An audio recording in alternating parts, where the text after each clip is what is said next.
Good morning, Canada. Welcome back to another episode of Question Period. Today is October 6, 2025, and yep, Canada is still here. We're still in Canada land. Just I don't know for how much longer. It seems like Canada's imploding on many different levels. Premier Smith provides a new update for Alberta separation, Alberta policy. So that's kind of interesting. We also now know from the Liberals when the budget will actually be balanced. Yeah, the Liberals gave us an update. Now, it'll probably not be that shocking or surprising that it's not soon. And chances are, once we reach that date, they'll push it back further because they said earlier this year that they would provide us even with a budget. And they haven't. They were like 6 months or 8 months past due. So the budget being balanced by a certain date, I just don't believe them. As much as Mark Carney likes to go around and say, this new government, this new government, this new government, that, there's nothing really new about this government except for Mark Carney himself, who literally is using the exact same playbook as his predecessor, Justin Trudeau, and then also has same staff working for him, just in different positions. So nothing new about the government, nothing new going on, but there is some updates, and some of it's good, some of it's bad, some of it's ugly. So we're going to take a look at everything before we begin a question period. All I ask is for you guys to hit the like button and subscribe to the channel. I know it's crazy. I say that every single time because not everybody likes and not everybody subscribes, but you guys do keep coming back to watch. So just shut me up and do those couple of things and we'll get right into it. All right. Welcome back, everybody. Everything's working right. We're good? Mic's on? That's good. Yeah, I did prep the stream for 10 o'clock, and then I moved it back just a little bit. Sorry. Busy person, right? Busy person. Okay. Here we go. We're going to start off with some of these good clips of Rebel News speaking with Danielle Smith. This one specifically is about Antifa and how Canada has yet to actually label Antifa as a domestic terrorist group, even though America has. A few weeks ago, by executive order, Donald Trump added Antifa to the list of terrorist organizations under the Department of Homeland Security. We have not done so in Canada under our equivalent registry. Antifa continues to operate. In fact, incredibly, our reporter in Montreal was assaulted by Antifa just a week ago. Are you worried that we are allowing a kind of political violence in Canada? And we saw a horrific example of that in the assassination of Charlie Kirk. Do you think that our government should dampen not necessarily the language, but the actions of Antifa, which is a violent organization expressly designed to get physical, to be kinetic? Do you have any thoughts on that?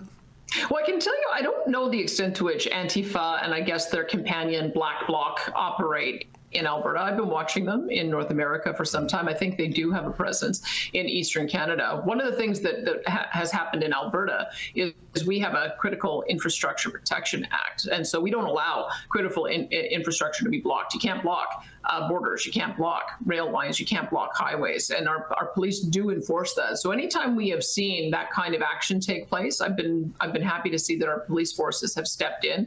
We also enforce trespass. When there were very loud and disruptive protests happening at the university campuses, they said, hold on, you got to be a student to be here, and there's no camping overnight. Right. And so what happened is both the University of Calgary and the University of Alberta said it's fine to protest, but you have to protest within the rules. And they took down whatever blockades or barricades that there would have been, and I think they kept a relatively peaceful environment for the sides to be heard. And that's been our experience in Alberta, is you've got to make sure that there are lines. And the lines are: don't be violent, don't trespass, don't intimidate others, and make sure that you're not inconveniencing people or the economy by blocking critical infrastructure. Maybe there's others who would be able to benefit from doing the same, but I'll be watching it very closely because there's no place for violence. When you're talking about peaceful protest, it's supposed to be peaceful. That's sort of the underscore, as opposed to just the protest protest and anything goes. I think that things have gotten a little too polarized in the U.S., and we're doing what we can to support freedom of speech on both sides. But there are some lines. Yeah. I mean, in America, they're attacking with the Antifa folks. They are literally attacking federal buildings and federal agents, and they're showing up. These protesters are showing up very it's very organized. Weirdly, it's very organized, and some of them are even showing up armed. Kind of crazy what's going on. But I do think that Canada should follow American suit and label Antifa as domestic terrorists, right? It only makes sense, because now Antifa are just going to flee America and come to Canada and continue that rhetoric. And of course, Canada is known to be we harbor terrorists here, and that needs to stop. That's part of the whole tensions are high with America, because Canada is really lacking to crack down on terrorists, domestic and external terrorism. So yeah, not a good look for Canada. But now we're going to take a look here at energy infrastructure and what Danielle Smith has to say. I remember Preston Manning wrote an op-ed, I think it was in the Globe and Mail before the election, saying if Mark Carney won, he could be the very last prime minister of United Canada. I was sort of shocked by that, but I think Manning was implying that Mark Carney, because of his views on energy, his lifetime's work has been carbon taxes and net zero and stuff like that.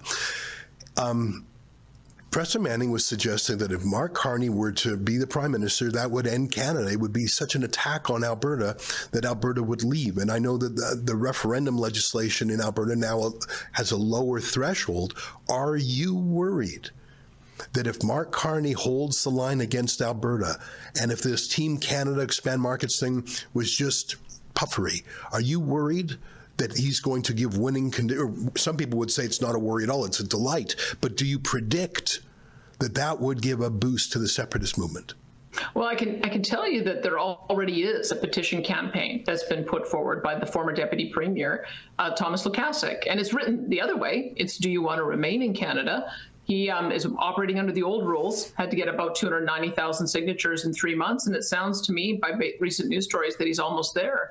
And so that is a referendum on separation, because the question is, are you going to remain in Canada or do you want to leave Canada? That's the implications of that. Alberta it's the wants same to leave. question that was asked in the Brexit referendum.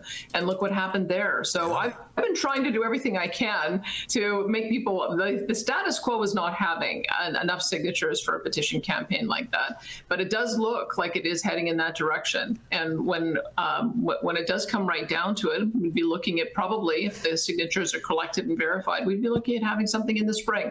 So there is a very narrow window here for the Prime Minister, I think, to take the air out of that side of the vote. But so far, with what you say, 204 days, we've seen very, very little progress on. I personally, now I am an outsider of Alberta, and I also am a certified idiot, but I do think that Danielle Smith is playing it a little bit too safe on this issue. I would personally like to see Premier Smith, whose background, by the way, if I'm not mistaken, she was the leader of the Wild Rose, or whatever the hell that party or organization used to be called, way before she was the premier of Alberta, was a separatist party. They wanted Alberta to leave Canada, and it's kind of common sense. If you're a hardworking person in Alberta, you know that the federal government is mistreating Alberta and will continue to mistreat Alberta, and you're essentially working for Ottawa at that point. And so I would like Danielle Smith personally to take a bit of a harder stance on this and to become a little bit more vocal. I get it. She's politicking, she's playing the game, but that's kind of the problem with Canada, is the politicians are always politicking instead of picking a clear stance on things. At least that's kind of where conservatives seem to fail in Canada, is taking a very clear and hard stance on certain things. But again, that's just my opinion. I could be wrong. Maybe some people in Alberta think that what she's doing is correct, and maybe you're somebody who advocates strongly for the referendum process and separation to go through, and maybe you're content with Danielle Smith. But just as an outsider looking in, I mean, you can clearly tell Quebec is like very hardcore into separatism, and they are going to do it. Quebec, I don't have a doubt in my mind, will actually get the votes for separating the next time that they push it through, because Quebec is just stronger and united than ever with that separatism. The leaders are literally like, we've had enough of Canada and we're just going to leave. That's like a pretty bold thing to say. Whether you agree or disagree with any of the policies that those politicians put forward, they have cojones and they take very hard stance and they tell their people this is what we are doing. And it would kind of be nice to see that a little bit more in Alberta. I think that there'd be more support for the referendum if Smith took that, more kind of hard approach on that issue. But again, that's my opinion. Let me know what you guys think down below. Last question. I understand you're having a meeting of the health ministers in Alberta in just over a week, which I think is interesting. And I love when they come to Alberta because they get a little dose of freedom. One of the things I think of when I think of health is a strange thing that happened under Trudeau and Carney's keeping it, which is the legalization of marijuana. You can get it in any corner store almost. It's everywhere. And even the legalization of hard drugs in so-called safe supply areas. But at the same time, the same Liberal government has almost banned those little nicotine alternatives, those little pouches like Zyn. And you have to go to a pharmacy and you have to go through all these hoops. And I just don't understand how that makes sense when you have marijuana shops on every corner and you have hard drugs. That feels like an Ottawa knows best solution in an area of provincial jurisdiction. Would the province of Alberta do a libertarian thing and a sovereignty thing and say, you know what, we're going to let Ottawa do its thing, but in Alberta, we're going to be a little freer on nicotine alternatives? I did just hear about that nicotine pouch in the last couple of weeks. I don't know enough about it, and I don't know if my minister has looked into whether or not we would make it available in Alberta. But what I can tell you is that we are not a safe supply province. We don't believe there's such a thing as a safe supply of crystal meth or fentanyl or opioids. We just don't. And so we've taken the approach of a recovery-oriented system of care. We give people treatment in our corrections facilities. We have them able to stay in a recovery community up for up to a year. I could totally be misspeaking here, and none of this is health advice, but I did see a video, like an older video, that talked about the benefits of nicotine, right? Not cigarettes, not additional chemicals, but specifically nicotine and how it's useful to treat autism, how it's useful to treat, I think it was like Parkinson's. Like there's real world benefits to the use of nicotine, and all of that kind of just gets suppressed by big pharma. I don't know the validity of that context. I just saw a video and thought I'd share, but it's something I've been meaning to look into a little bit further, and I probably should have before I even said anything, but maybe somebody down in the comments knows a little bit more about this. Apparently nicotine, there's actually like good uses for it. Don't quote me on that. It's just something I saw in a reel or something like that. We've got an opioid agonist therapy to get them off opioids with Suboxone and Sublocade. We're going to keep on doing that. So we have already charted a different path than what the federal government has proposed. But I'll have to just check back with my minister to see if there's any room for us to be able to have some flexibility when it comes to that particular issue. Interesting. Yeah, the Zyn pouches. I'm personally not a big Zyn guy, but again, Canada's red tape on these things is just so bizarre. Canada views itself just better than America, and so we cut out a lot of things that Americans have access to that you just can't have access to in Canada. It's very weird. Very, very weird. You put to the Prime Minister a proposal that I think has a bit of everything. It's got major oil and gas companies interested. It's got Indigenous participation, and it even has something that would appeal to the lefties, carbon capture. I'm a bit of a skeptic about that myself, but you've thrown everyone a bone. What has Mark Carney said in response to your good faith initiative to develop the oil patch? Well, I'll find out more this week. I do have a bargaining team that has been meeting with his bargaining team over the last couple of months. And one of the things that we identified, I've been calling it the grand bargain. Let's find a way to get new bitumen pipeline pipelines built, particularly one to the Northwest BC coast. If we want to develop any new markets, that's the place to go. I know he's quite keen on the Pathways project, which has been put forward by our largest oil sands companies as a carbon neutral by 2050 project. But the main thing of the three-part plan is that we've got to get rid of the 9 terrible laws that are impacting the investment climate. Because if the only way to get a pipeline built in this country is through federal taxpayer dollars, then the exercise will be a failure. What we have to do is get to a point where the private sector feels confidence that a project can be approved, permitted, and built so that those private dollars come back. And at the moment, we haven't seen enough movement to make that happen. Yeah, that's something that's pissing a lot of people off. Even Pierre Poilievre recently spoke about that and basically undermined Danielle Smith and said that provincially they have no power to build and construct a pipeline. And that pissed a lot of people off, including myself. I would like to see Danielle Smith be able to build a pipeline using private sector money and just getting it done. The federal government controls the ports, they control everything, and it's just annoying because you're seeing this massive like Canada First movement where they're doing photo ops and saying we're all working together for the first time ever. Thank you, Carney. But nothing's actually getting done. And Smith isn't the problem in this at all. Smith wants a pipeline. She's got, some investors ready to go. It can happen. They just need the actual approval, the green light from the federal government. So again, we're going to have to see how that one does play out. But now we're going to switch over to that's an evil freaking shot of him. The lighting, Doug Ford, huh? What's he been saying this morning? I'll be very blunt. You never know what comes out of a meeting with President Trump. He'll say one thing one day and change his mind the next day. Again, we need certainty. We need certainty for our economies. I know that 9 million Americans wake up every single morning to produce a product or a widget for Ontario alone. We want to grow that. We want to be there when the U.S. needs our energy, that 1.5 million Americans wake up with the lights on and business going because the energy we ship down there in New York and in Michigan and Minnesota, I want to ship them more energy. I want to send them critical minerals. As China has the market cornered, I want to focus on the critical minerals. We have more critical minerals than anywhere in the entire world. That our greatest friends and allies south of the border need. That's what I want to come out of the conversation. I don't want the Prime Minister in there getting bullied and telling them you're doing this, you're doing that. It's not going to work. It will never, ever work. Hopefully they can come out with a great deal, a fair trade deal for both sides of the border. Again, we're intertwined. Everything that happens, we have so many companies in Ontario. If I describe Ontario, this is how I describe it.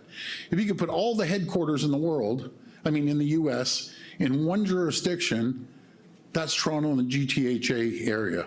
So every major corporation that is in the US has an office or Canadian headquarters in Toronto and the Greater Toronto area. So hopefully it will come out with positive results. And I'm confident that the Prime Minister is going to go in there and do a great job. He's a smart business person. So let's see what happens. Carney is a smart business person, says Doug Ford. My goodness, man, this guy is really not a freaking conservative. It's really annoying to see the faux conservatism really start to appear in this country. And, just moments ago, I mentioned the fact that Danielle Smith got undermined by Pierre Poilievre. So we're going to take a look at that clip right now. Pierre stopped just short of naming Danielle Smith, dismissing her pipeline remarks and stressing she has no authority. He urged people to ignore provincial politicians on the issue, saying the real deal or the real decisions rest with Carney. So there's only one person who will decide if this pipeline gets built, and it's Mark Carney. So I would encourage you all to ignore provincial politicians who have no authority in this matter. Like, the reality is the federal government.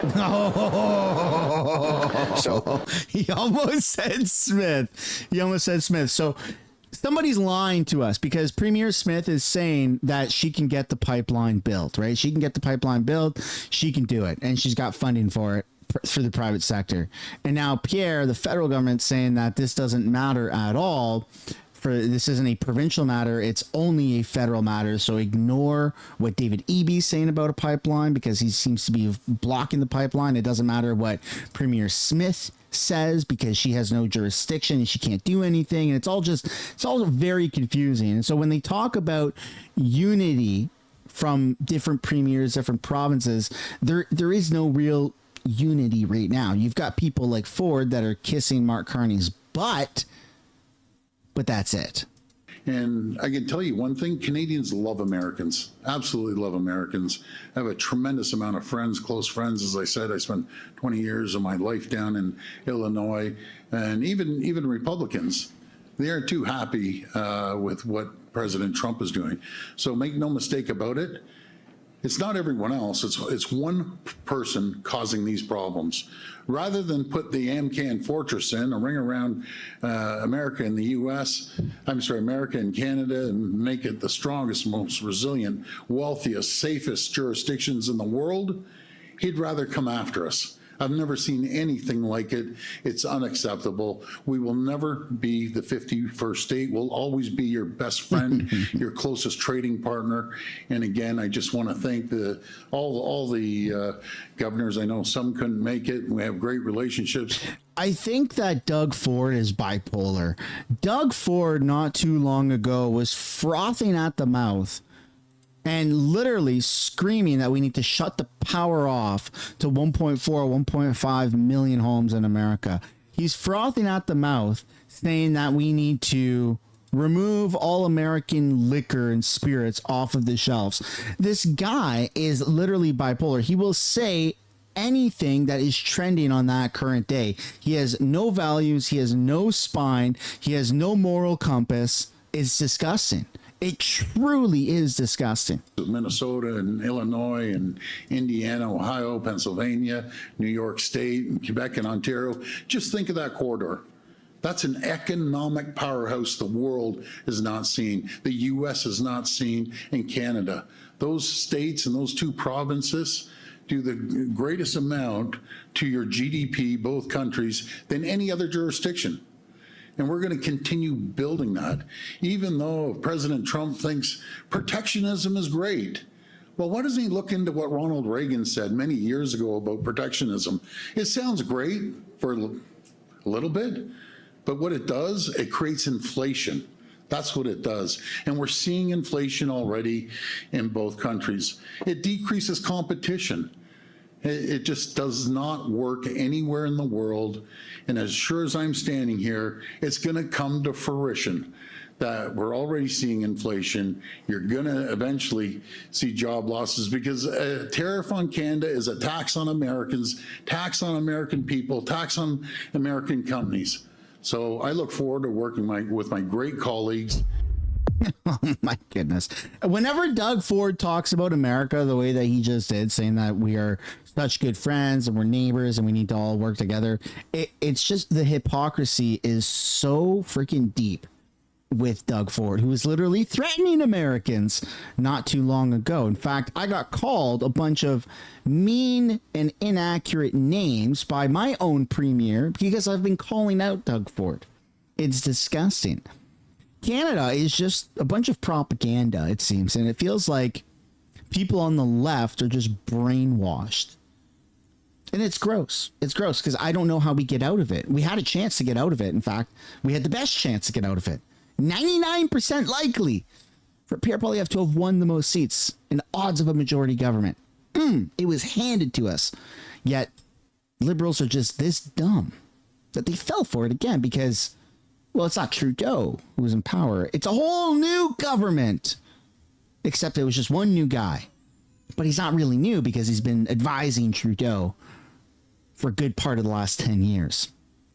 Very weird, ladies and gentlemen. Very weird. Ford, you said again this weekend that you might remove Crown Royal from the shelves of LCBO. How can you justify a move that could cost jobs and revenues for LCBO? Well, it's not going to cost jobs and revenues. The only people that cause jobs and revenues is Diageo, right? Who in their right mind, any business person with half a brain, would go after their largest customer in North America? Diageo We do over $765 million, more than any jurisdiction anywhere in the US or in Canada. And they want to close down a plant over what, $8 million of wages they think they're going to save? The LCBO is the largest purchaser of alcohol in the entire world. And I'll use that leverage to make sure we send a signal that we are pulling Crown Royal off our shelves as soon as the last person leaves that plant. And they can deal with it. And then we'll look at Smirnoff's next, because we have great whiskey that other people can produce in Ontario, and they'll enjoy just as much as Crown Royal. That's what happens when you try to undermine the people of Ontario. These large corporations are going to be held accountable. Nobody's going to be held accountable. Nobody gets held accountable in this country. Unless you're a white citizen. That's the only way people get held accountable. Oh my goodness. All right, now we got to take a look at this ridiculous video of our new finance minister, right? Canada's finance minister is no longer Chrystia Freeland. Speaker. It's now the Chihuahua, the barking Chihuahua, Philippe François Champagne. And he says that the budget will actually be balanced. Let's take a look now. The world is changing and very rapidly, and I would say Canada needs to adapt. And it also gives us an opportunity to focus on our core objective, which is to spend less so we can invest more. You've seen that this morning we've announced a new capital budget framework and a new budget cycle. This is going to provide a number of opportunities and I would say improvements. The first one is clarity.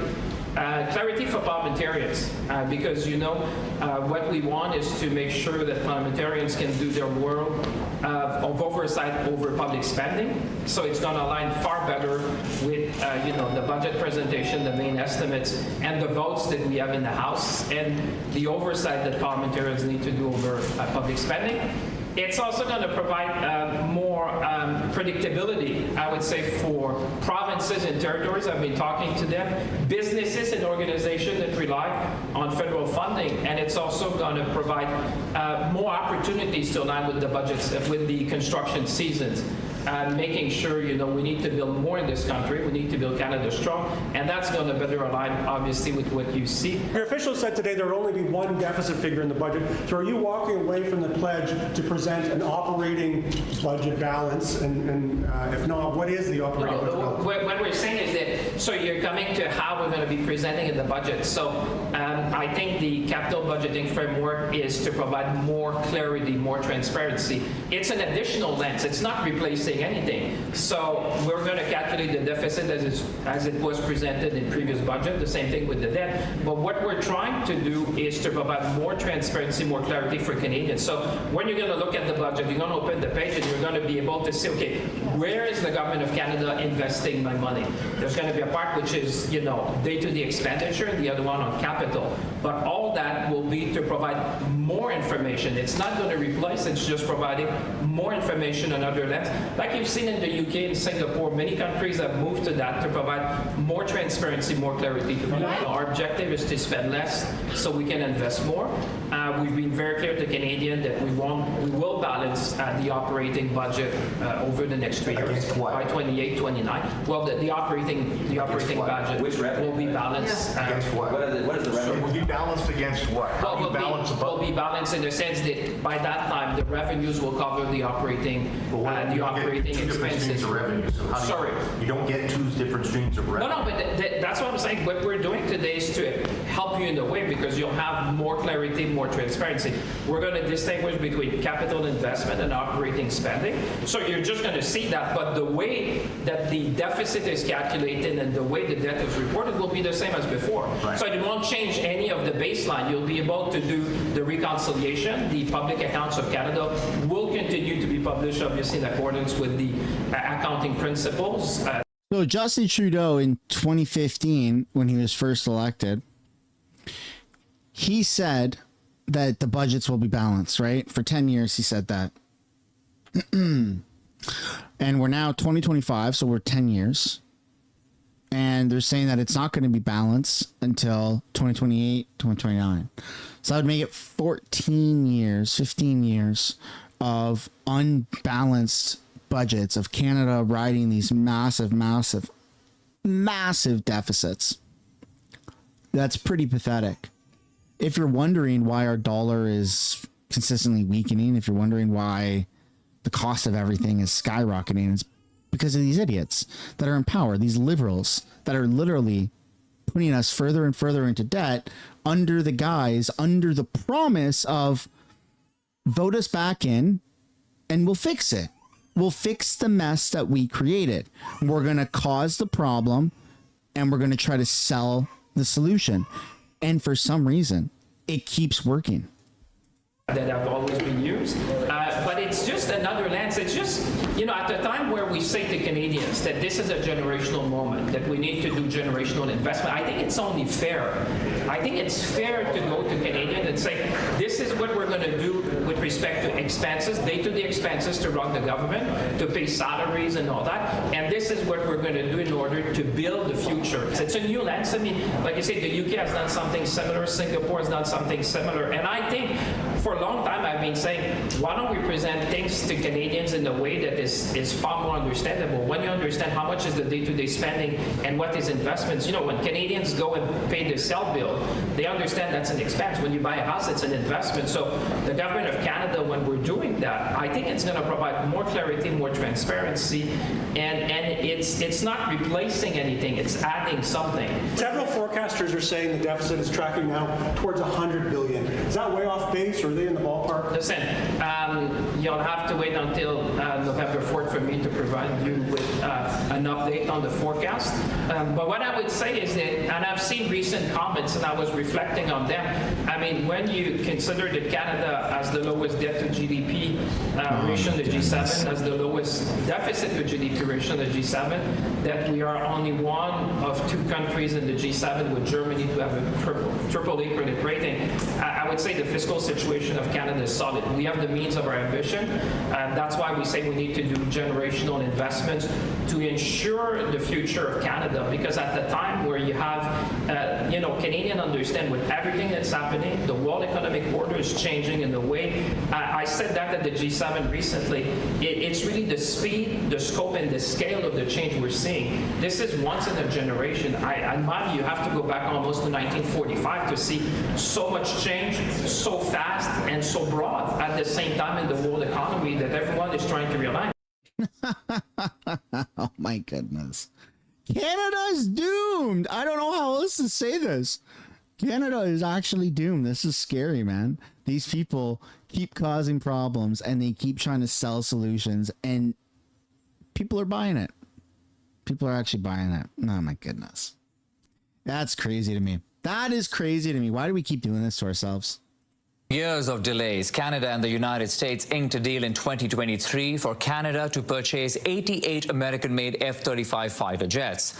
The initial batch of 16 planes is in production, but in the spring, Ottawa said it's reviewing the deal. This despite concerns this could put the bilateral defense alliance between Canada and the U.S. in jeopardy if Canada takes back on the plan. Let's now bring in CTV News political commentator and former NDP leader Tom Mulcair in the conversation. Good afternoon, Tom. Great to see you. Good to be with you, Akshay. Let's start with the Conservative leader now. Pierre Poilievre this morning continuing his push to get the government to take up his party's bill on bail reform. How do you see that playing out in the Parliament? He's mining a very rich vein. That's political gold that he's after there, because wherever you go in Canada, I live in Quebec, and day after day you have horror stories, front page news, literally, actually, day after day, of people who were, like, these are real numbers, like 19th conviction and the person's let out again. And people are just losing it. There are not enough prosecutors, there are not enough staff, there's not enough energy and resources being put into the justice system, whether it's federally or provincially, and the average member of the voting public is just saying, this doesn't make any sense. So Poilievre knows of what he speaks. He sees a good opportunity, and he's going to be going after it whole hog. Now, the standard playbook for any government in a case like this is to say, oh, well, we've already been aware of this for some time. We're going to come up with a piece of legislation that the government will be bringing into the House of Commons. We'll see whether that works, because I don't know anybody who said that what's being proposed by Poilievre is singularly defective, and it can always be, geared up and improved. It's a minority parliament. It might be a gracious gesture on the part of the Liberals if they were to actually accept what Poilievre is proposing. Recalling what happened, I think it was Thursday or Friday, when the Prime Minister was asked by Pierre Poilievre time and again over this particular issue, and the Prime Minister did say exactly what you were saying, Tom. Yes, we are working on a deal, on a program, on a bill, which will come out really soon. Again, giving no certain dates or a timeline, but just saying we're working on it. Your thoughts on how far the Liberals will go on this bail reform? If this is political gold for the Conservatives, it can quickly become political kryptonite for Prime Minister Carney and his Liberal team. They've got to accept the fact that sometimes good common sense prevails. People read this in their papers day after day, and they're saying, this doesn't make any sense, that people who commit these crimes over and over again are constantly being let back out. But they voted for this. Like, retardation level exists in Canada. People voted for this. Why is crime so high? Why are these repeat offenders back on the streets? Excuse me, bitch. You voted for this. You actually voted for this. You consciously went to the polls and voted for criminals to be out on the streets if you cast a Liberal or NDP vote. You voted for this. But why is this happening? What's going on? They're taking over everything. They're everywhere. Criminals are everywhere. You actually voted for this, though. We can't vote for Trump. Pierre's Maple MAGA. Let me just say, Pierre's nothing like MAGA. Pierre doesn't even like Trump, and Trump doesn't like Pierre. So if you voted against Pierre because he's too much like Trump, you're an actual retard. I don't know how else to say it. Carney is closer to Trump than Pierre will ever be to Trump. Carney texts Trump every week. They literally brag about that. Mark Carney goes and takes photo ops with Trump, and they do this. You seen that? They do that. They stand next to each other with their thumbs up. Pierre's nothing like Trump. I wish Pierre was. I wish we actually had Maple MAGA. I really do. I really do. I wish we just cranked up the nationalist mentality and said, you know what, immigrants? No more. Close the borders. No more temporary foreign workers. We're making Canada a Christian country again. Bring it back. Yeah. Make Canada great again. I wish we had that. We don't. So anyone who voted against Pierre because he's like Maple MAGA, you're an idiot, and you fell for the biggest marketing scheme in Canadian history.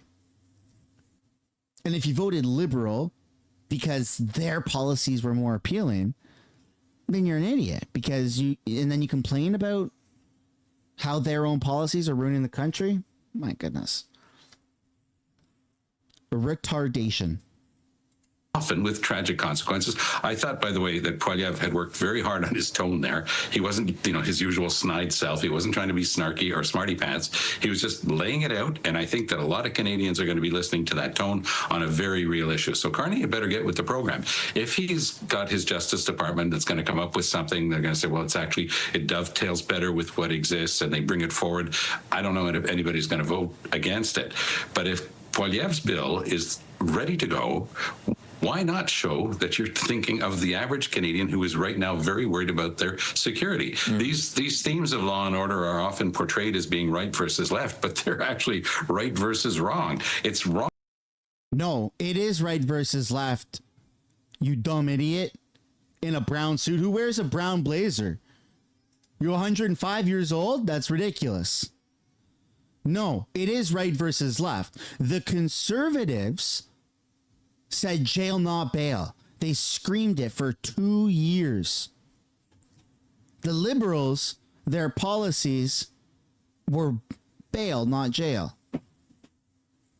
I mean, this shit, man, this type of gaslighting should be illegal. Like, it's a criminal offense, I think, or it's an offense to, It's illegal to gaslight people, yet they're trying. Look at the smug face on the freaking CTV reporter on the left. He's just eating this up. They know what they're doing. That's the craziest part, and my tolerance for it is diminishing. I don't have the stamina to be polite anymore and to be nice and to fight this mainstream media propaganda by just going, yeah, well, you're lying. No, I want to start swearing. I want to start name calling. I want to go to ad hominems. Like, that's just a natural escalation of this. Like, these people are fucking evil. They are gaslighting us. It's not right versus left. It's crazy. Yes, it is. It actually is. I've been such a big critic of Pierre Poilievre recently because I think that he's heading down like a really weird and kind of liberal roadmap recently. But to say that jail, not bail, is not a right versus left issue, it's a good versus evil. It's so wrong and misleading for him to do this. This is a criminal offense. This is a criminal offense for him to gaslight us like this. Security. These themes of law and order are often portrayed as being right versus left, but they're actually right versus wrong. It's wrong to let people out time and time again when they're dangerous to society. Right. And we've got to start tightening that up, period. Speaking about the Prime Minister, months in power, elected on the promise of getting a trade deal with the United States, Prime Minister Carney is making his second visit to Washington this week, Tom. And expectations are high from the industry because we haven't seen much movement, or we don't know how far we've gone where a trade deal is concerned. In your setup, you mentioned that they had already been spinning a little bit on steel and aluminum. Maybe there is some movement there. My sense is that Carney would be foolhardy to go down there unless he had something a little bit more solid than that. I think that they're going to try to underplay expectations because you never know with Trump. He could say one thing through his negotiating team one day and then completely tear it up the next. So there is that element here. But I think that Carney, and I think that Dominic LeBlanc, frankly, deserves a heck of a lot of credit. He's been doing the type of very strong work on the ground. He talked to the Senate a little bit last week. He's out there a little bit, doesn't give a lot of press conferences, doesn't talk about it a great deal, but he's in Washington constantly. Kirsten Hillman, our tremendous, of course, U.S. ambassador, has been putting in, the same 20-hour days as Dominic LeBlanc. And I do think that there is a possible breakthrough here. One of the reasons I think there's a possible breakthrough, actually, if you've got 45% tariff on Canadian softwood lumber, the average American might say, well, that's great. You're just giving billions of dollars into our treasury. But hold on. It's not the Canadian government paying that. And it's not even the Canadian companies paying that. It's the American buyers who are paying that. And ultimately, that means American consumers are going to be paying $50,000, $100,000 more for a new house because all the lumber costs 50% more because Donald Trump wanted to give a tax break to rich people like him. And he sucker punched the average working family who says, yeah, Trump's great, he's got these tariffs, but they're the ones who are paying the tariffs in increased costs for their pickup truck or for their new home. And it's complicated and it's taken a while to get through, but I do believe that the average American is starting to understand that that's the case. Okay, we'll leave it at that. Of course, like, this is actually illegal, what they are doing. To say that the crime policies in Canada are not a right versus left issue and it's a good versus evil issue. It's actual gaslighting. And that's a crime in Canada. It's illegal to do that. You cannot gaslight somebody without getting in trouble by the law's standards, right? Yet here they are. They're doing it every day. Every time they speak, they're literally gaslighting us. It's insane. No repercussions, no accountability. So if you feel like you're going crazy, you might be going crazy, but it's not your fault. It's our media. It's our politicians. It's the system in Canada is designed to make you go and feel crazy and tell you that it is your fault. But I'm here to say that it's not your fault. These people are doing this to us and it's illegal. Yet here we are. None of them have been jailed. No repercussions. CTV not ever taken off the air. CBC never taken off the air for manipulating us and gaslighting us. And it's an actual crime in Canada. It's a crime. It's insane. They're trying to rewire your brain And it works for a lot of people. And look at half the country voted for the Liberals, and they've been gaslighting us. It's sad. It's really sad. Okay.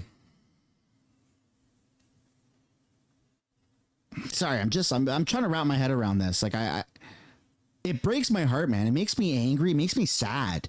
It makes me sad I worked for this government. I was in the fucking military. Like, I wore the Canadian flag on my left shoulder every day. And I thought that I was doing the right thing by serving my country.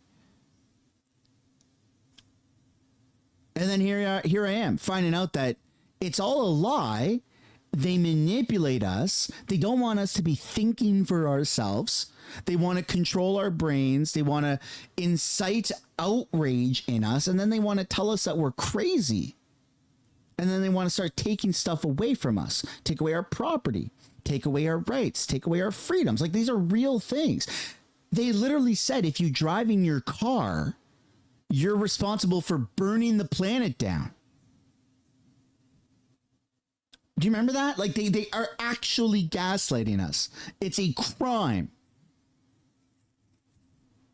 And then what happens, right? What happens? Sorry, I'm like having a bit of a internal meltdown. Like, this shit starts fucking with your brain after a certain amount of time. And there's only so much of this stuff that I can like mentally handle and try sometimes to disassociate myself from this just because I'm like making videos about it and I'm streaming.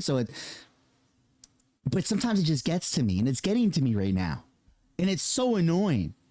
Because it happens every day in our country. Every time you turn on the news, every time you listen to the politicians, every time you see these absolute retards in this house doing the same thing over and over and over again, they just gaslight us. Oh, man. Anyways, I'll get out of my own way now. We're going to watch Question Period. Let's watch more gaslighting, huh?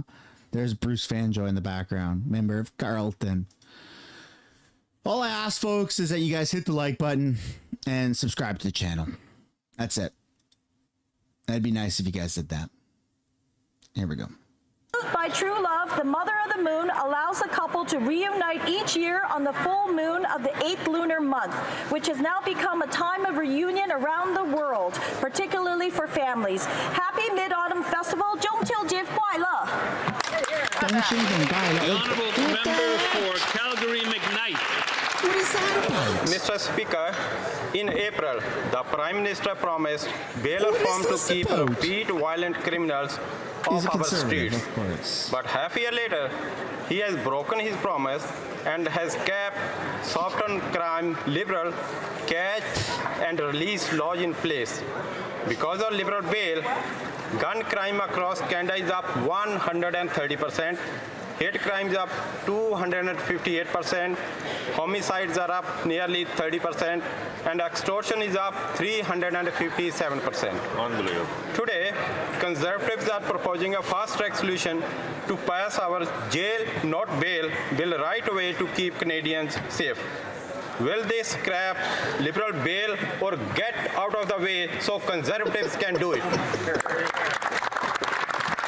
I turn the captions on. L'honorable député de Abitibi-Témiscamingue.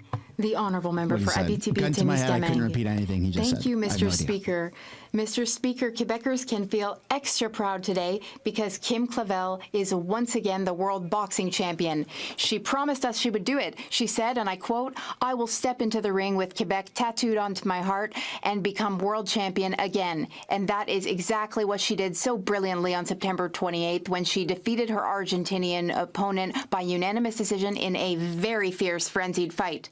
By winning the IBF strawweight belt, Kim Clavel became the first Quebec woman to become champion in 2 weight classes, and she accomplished all that while overcoming adversity and self-doubt. What a wonderful example she is for all young Quebecers to follow, especially young Quebecois women. Mr. Speaker, our champion from St. Calix now has her sights on the WBC belt. Let us hope that her rival has the courage to face her in the ring. On behalf of the Bloc Québécois, congratulations to Kim Clavel, our world champion. L'honorable député de Shelburne. The honourable member for Sherbrooke. Thank you, Mr. Speaker. We are celebrating Women's History Month. During this month, I'd like to acknowledge the remarkable achievement of a young woman from Sherbrooke who made history last month in Rwanda. Magdalene Vallière-Mille climbed to the top of the podium and became World Road Cycling Champion at just 24 years of age. After over 160 kilometers of racing and a decisive push right at the end, the young woman crossed the finish line alone. Canada had never held the title, but Magdalene clinched it for us.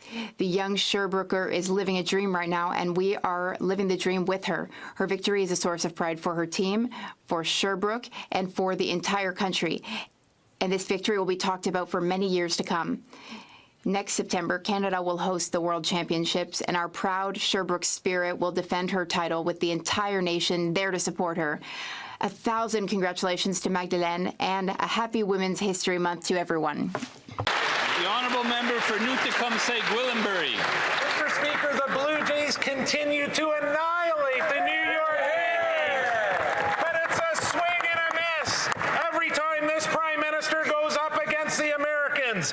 U.S. tariffs on Canada have doubled since the Prime Minister took office, and Canada now faces the highest unemployment rate in the G7.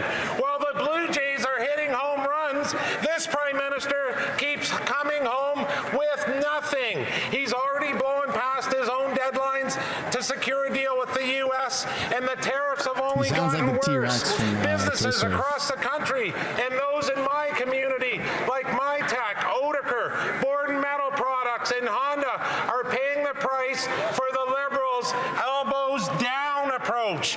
Investment is fleeing and unemployment is rising. Canadians can't afford more failed negotiations and another wasted trip abroad from this Prime Minister.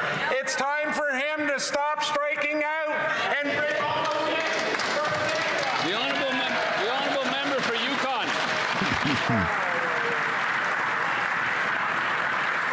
Mr. Speaker, when Senator Ione Christensen departed this world on September 15th, the Yukon lost one of its best-loved leaders. A fourth-generation Yukoner, Ione's accomplishments are legion. First woman mayor of Whitehorse, first female commissioner of the Yukon, and first Yukon woman appointed to the Senate.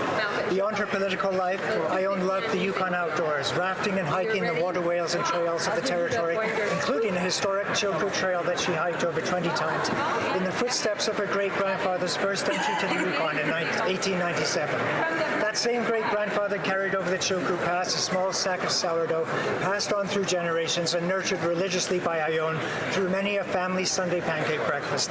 The sourdough also thrives in the households of hundreds of grateful Yukoners. Just this weekend, Mr. Speaker, I baked a couple of loaves in which I can truly say the spirit of Ione lives on. Before her passing, I asked Ione for advice for our leaders. Hang in there, she whispered. And Ione, we owe you no less an honour than to hang in there and stand up for Canada. The honourable member for Cumberland Colchester. Yes. Mr. Speaker, I rise today to recognize Sarah Tessier of the North Pine Foundation. Sarah's journey is one of remarkable courage and resilience. As a survivor who has faced immense personal challenges, she has not only persevered, but transformed her lived experience into leadership. Sarah is now a tireless champion for formerly incarcerated people, those who too often face stigma, systemic barriers, and a lack of opportunity upon release. Through her advocacy and her work at the North Pine Foundation, she is helping to break down those barriers, offering hope and opening doors to meaningful second chances. Her story reminds us that recovery and redemption are possible, and that with support and opportunity, people can rebuild their lives and contribute greatly to our communities. Sarah Tessier is a fighter, a leader, and an inspiration to us all. The honourable member for Oxford. The tragic story of Bailey McCourt, who was murdered by her ex-partner in Kelowna, has been shared many times in the House before. Today I want to share a different perspective. Christopher Anderson, the bystander who was just walking by and rushed to save her, wrote to me, with his permission, I share you his words.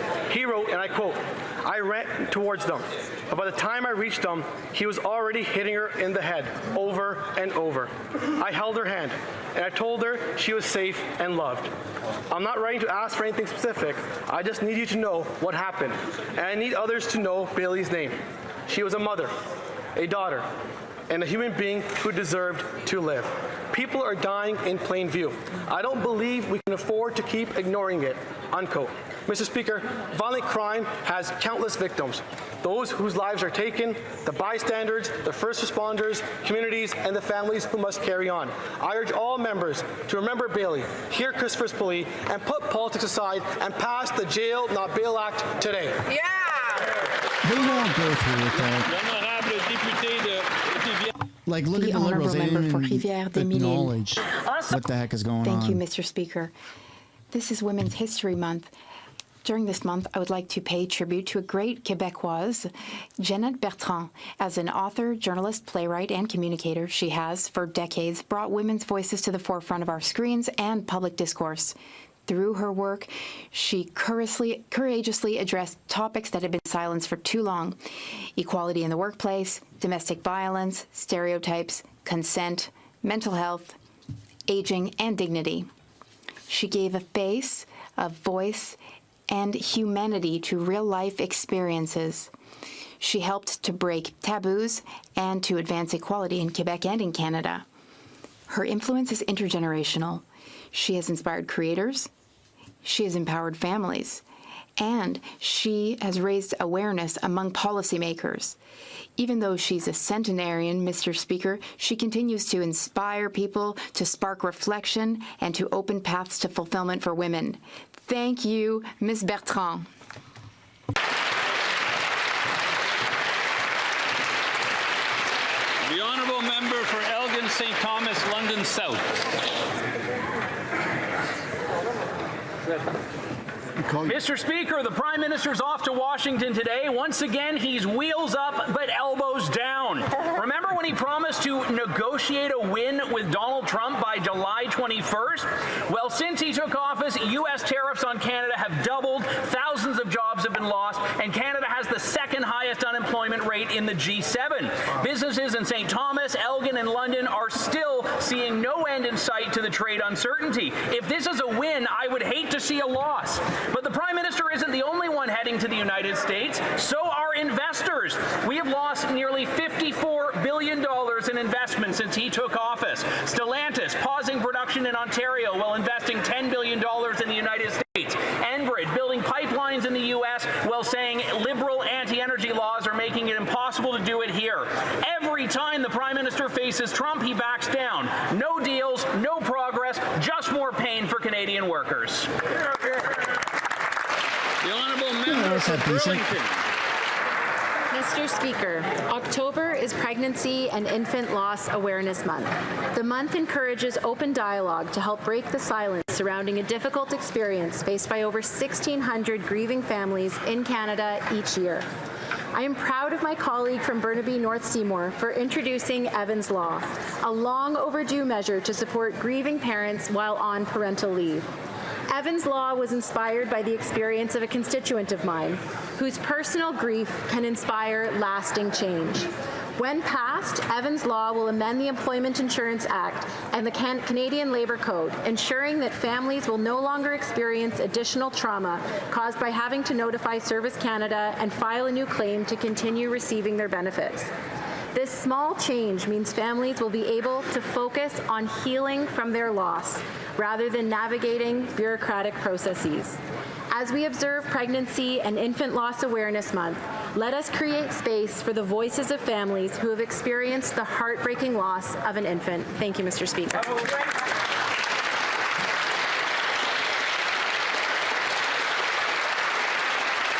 Oral questions. Questions. The honourable leader of the opposition. Pierre Poilievre.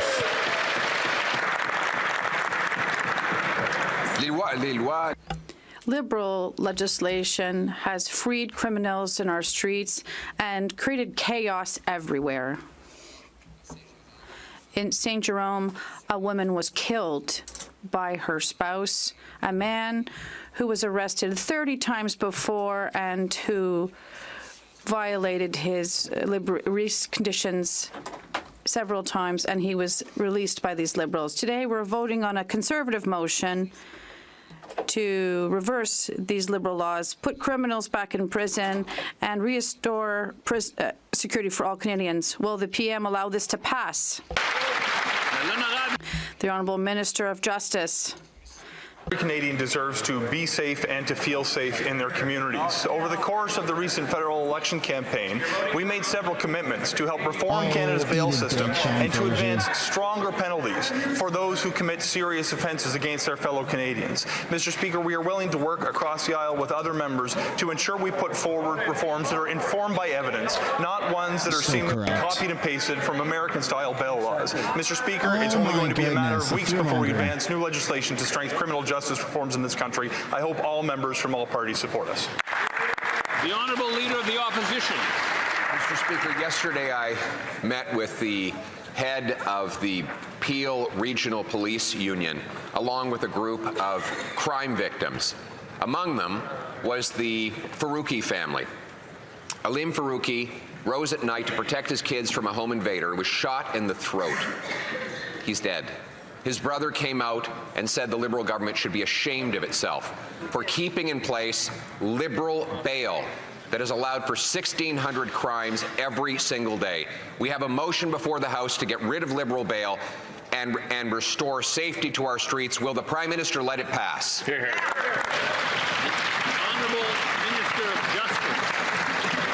Mr. Speaker, obviously, when such violent circumstances arise in communities across the country, it's incumbent upon members of Parliament on both sides of the aisle to condemn them unreservedly. I would remind my honourable colleague some of the laws that he points to in his many promises, including ones pertaining to self-defence, were in fact put into Canada's laws when the Conservatives left held power while Stephen Harper was Prime Minister and the Leader of the Opposition was in his cabinet. Mr. Speaker, moving forward, Conservatives, Liberals and others will see some of the strongest reforms being put in place when it comes to changing the bail system in this country and when it comes to adopting stiffer sentences for serious crimes. You guys really broke the country, now you're offering to sell the solution? Mr. Speaker, the Prime Minister promised he would negotiate a big win in terms of the U.S. and get a deal before July 21st.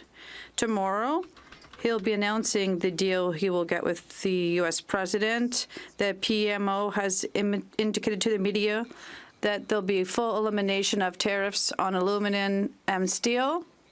Can he confirm as well that the big win he'll be announcing tomorrow will include the elimination of all tariffs on cars, softwood lumber, and all other Canadian products?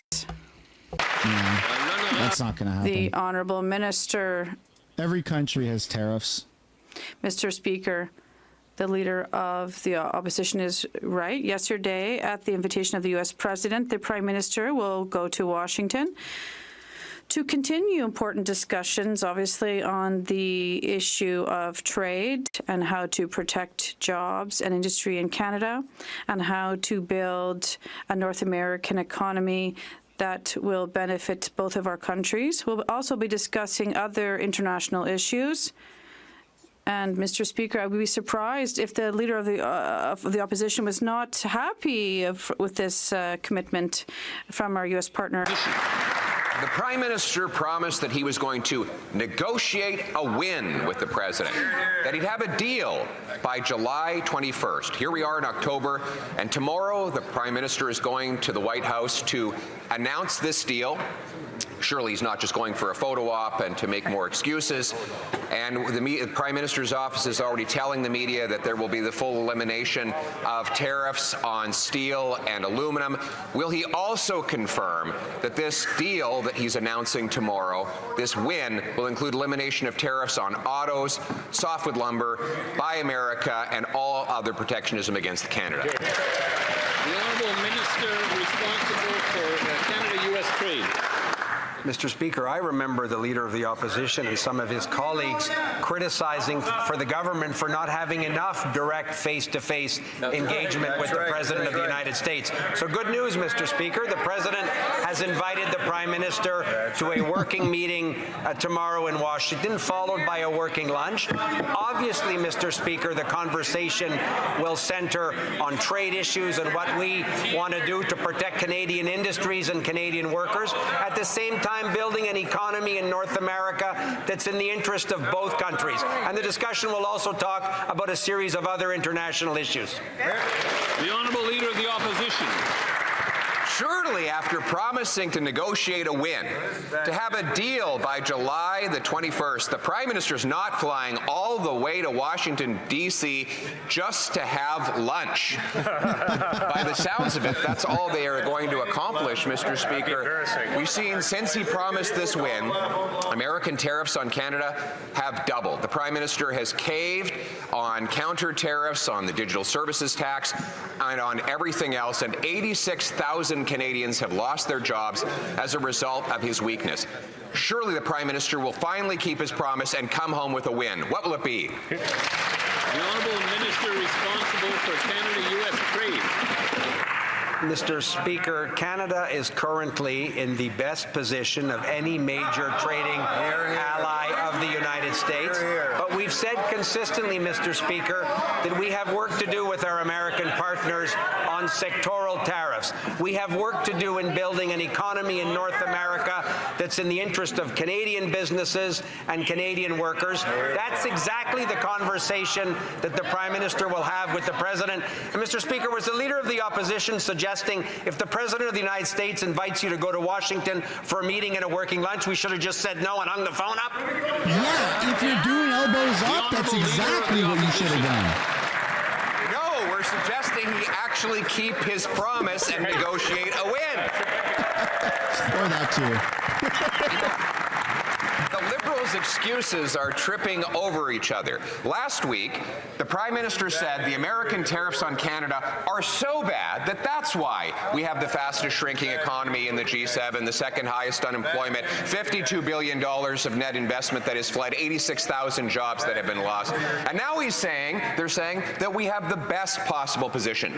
Which is it? Why is our economy so bad? Because of failed Liberal diplomacy on trade or bad economic management at home? There we go. Put some W's down. That was good. The Honourable Minister of Industry. We never talk down our workers, we never talk down our industries, and we never talk down our economy. Let me talk to you about good news, Mr. Speaker. 500 jobs new at Itachi in Varennes, Quebec. 150 jobs in Alstom, Saint-Bruno, Quebec. 400 new jobs in Kitimat, Cedar, LNG. 500 new jobs at Ferrero, Brantford, Ontario. Who doesn't like Nutella? 460 jobs at Stem Cell Technologies in Burnaby. We'll continue to build Canada's The Honourable Member for Saint-Jean. Mr. Speaker, we welcome the Prime Minister's visit to Washington. We asked for it, and it was high time. But now it's time for him to keep his election promise to boost the Quebec economy, because so far it's been concession after concession. He capitulated on the digital services tax. He has abandoned the global minimum tax for U.S. giants, and there's even more delays. And despite all of these concessions, not only is there no win, but Donald Trump has increased tariffs on our softwood. When will Quebec see some gains? The Honourable Minister responsible for Canada-U.S. trade. Mr. Speaker, as I said in an answer a few minutes ago, the Prime Minister will go to Washington later today for a working meeting at the invitation of the U.S. President in the Oval Office, and we'll be discussing issues that my Bloc colleague has mentioned. Obviously, we'll be discussing tariffs on softwood lumber. We'll be talking about other sectors, steel, aluminum, automobiles. These are exactly the discussions we're going to be having with our U.S. partners, Mr. Speaker, and we are going to continue to do the necessary work to get there. Thank you. The Honourable Member for Saint-Jean. Mr. Speaker, what the PM announced is that he'd be focused on discussions on steel. tariffs. Steel is important. Quebec's forests are also important, as is aluminum. But the Prime Minister is not addressing these issues in his discussions, and the federal aid announced in August for the forestry industry is still not available. While he's in Washington, the BM must talk about aluminum and wood. But in the meantime, right here in Ottawa, could he at least release his own financial assistance for Quebec's forestry industry? The Honourable Minister of Industry. Mr. Speaker, we're always going to be here for our various industries in Canada and in Quebec in particular. We'll be here for steel workers, but also for aluminum and also for softwood lumber and the automotive sector. We'll be here for all of our workers.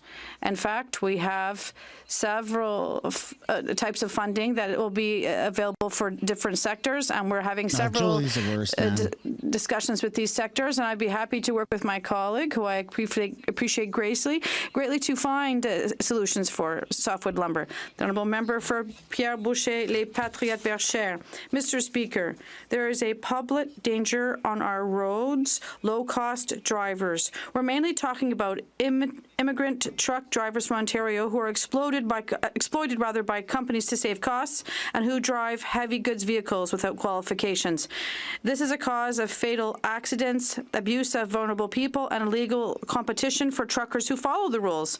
Ottawa must launch an investigation, tighten the screws on these companies, prohibit temporary immigrants from incorporating. It's simple. There's 10 steps to take, but the federal government is looking the other way. When will it put an end to these discount drivers? The Honourable Minister of Employment and Jobs. Our government knows that truckers advance our economy and they deserve all the protection set out under the Labour Code. That's why we create an inspection team that is specialized, that has already done more than 100,000 inspections in this sector, and we are enforcing the law rigorously and working with the provinces to fight against false classifications so we can grant truckers the rights and advantages that they are entitled to. For Regina Capel. For those of us keeping score at home, the Prime Minister is 0 for 3. He promised to, and I quote, negotiate a win with Trump by July 21st. There still is no deal, and tariffs are actually higher. He promised it would be elbows up. Then he quietly dropped counter tariffs, and what did he get in return? Nothing. He promised Canada would have the fastest growing economy in the G7. Instead, it's the fastest shrinking. The 86,000 Canadians who have lost their jobs since he took office can't afford to wait for the Prime Minister to get through this slump. So, when he comes home from Washington this week, will he have a deal to eliminate all U.S. tariffs, or was that promise just stuff he said during the election? The Honourable Minister of Finance. Okay, I know it's Monday, but I already have good news for the week, Mr. Speaker. This morning, Mr. Speaker, Canadians understand that the world is changing and we need to adapt, Mr. Speaker, and that we have a generational opportunity to invest in Canada.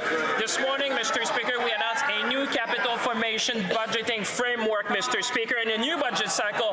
My colleagues will be happy because it's going to give them more clarity to see the budget expenditure. It's going to provide more predictability to provinces, territory, and business. And, Mr. Speaker, the best of all, it's going to allow more opportunities to align with the budget season. Mr. Speaker, let's build this. The Honourable Member for Regina Capel. Changing the date they tell Canadians how bad inflation and deficits is going to be isn't going to give comfort to anybody, Mr. Speaker. And they have to get their story straight. When they're asked about job losses here at home, they say it's all because of U.S. tariffs. When they're asked why the Prime Minister can't get a win on those tariffs, they say Canada already has the best deal and that those tariffs don't apply to most goods. Both of those excuses cannot be true at the same time. But here is what is true. The deficit here has doubled. Canada has the second highest unemployment in the G7. 86,000 people have lost their jobs. So what is the reason? His failed trade diplomacy abroad or his failed economic policies at home?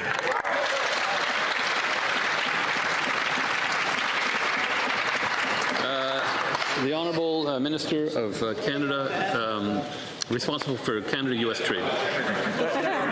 That's exactly it, Mr. Speaker. Thank you. Mr. Speaker, as I I said earlier, we remember the Conservatives standing up in this House with manufactured indignation that the Prime Minister should be talking to the President every day. The Prime Minister should be in Washington. Why hasn't he been in Washington? Good news, Mr. Speaker. The Prime Minister and the President speak frequently. They are in touch on a whole series of international issues, the most important of which is obviously the Canadian economy, Canadian workers, and Canadian jobs. And that's why we're looking forward to discussing those exact issues in the Oval Office tomorrow with the President. The honourable member for Hastings, Lennox and Addington. Mr. Speaker, today is the day. As the Prime Minister heads to Washington, Canadians are closely watching. After a string of failures, including the doubling of tariffs on Canadian goods and repeated missed deadlines on his promises to negotiate a win for Canada, expectations couldn't be higher. For months, this Prime Minister has talked a big game, but delivered nothing when it mattered most. Mr. Speaker, will he finally keep his word and deliver a real win for Canada and secure the removal of U.S. tariffs? The Honourable Minister of Industry. We'll always stand up for workers, always stand up for our industries, and that's why also when it comes to different sectors that are being tariffed, we are there to support You are them. absolutely Again, this morning not I was there, on the though. phone That's with the the thing. CEO of DeFasco, making sure that we're there for our steelworkers. We were also working with Algoma Steel over the weekend, and you know what, Mr. Speaker? Good news, Irving Shipyard will be now buying steel from Algoma in Ontario. Mr. Speaker, this is what it is to build Canada strong.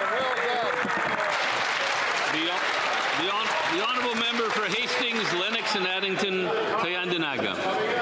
This government's message on the economy has been all over the place, Mr. Speaker. On one hand, they blame U.S. tariffs for Canadians' shrinking economy while boasting about the best trade deal with the U.S. The facts tell a different story. The deficit has doubled, second highest unemployment and fastest shrinking economy in the G7, 54 billion in investment fled, and 86,000 people out of work. Mr. Speaker, is this bleak reality the result of this Prime Minister's failed economic policies here at home, his failure to secure results abroad, or both? No,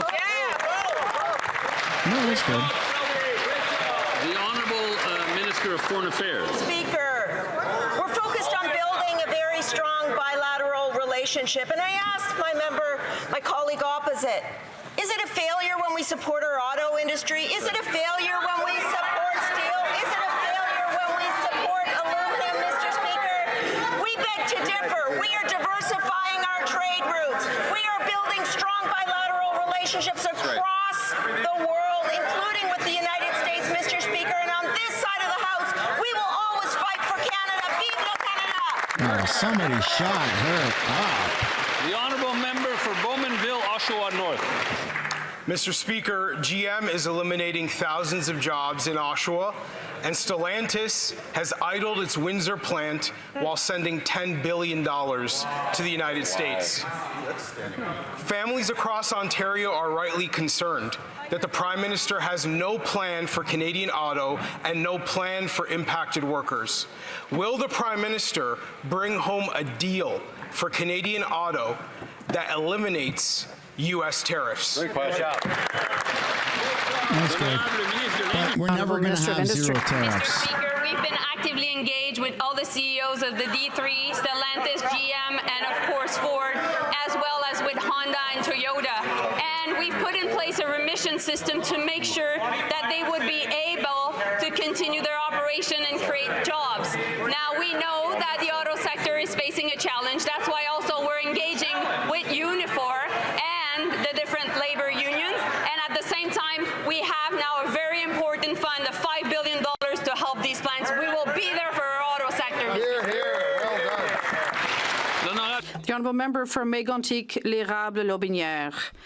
The wait is over. Tomorrow will be a big day for this Liberal Prime Minister. A big day because tomorrow the PN will finally keep his promise and negotiate a win for Canada. Tomorrow, tariffs on steel, aluminum, automobiles, and lumber will be eliminated because that's what the PM promised, right? We encourage the PM to keep his promise to negotiate a win with the U.S. by July 21st, but he did not keep his promise. His grand strategy was to bow to the demands of the U.S. president, and tariffs have doubled. Tomorrow, will the PM finally keep his promise to negotiate a win and eliminate all U.S. tariffs on Canada? The Honourable Minister of Finance. Mr. Speaker, today is a great day, Mr. Speaker. Canadians understand that the world has changed. We have to adapt.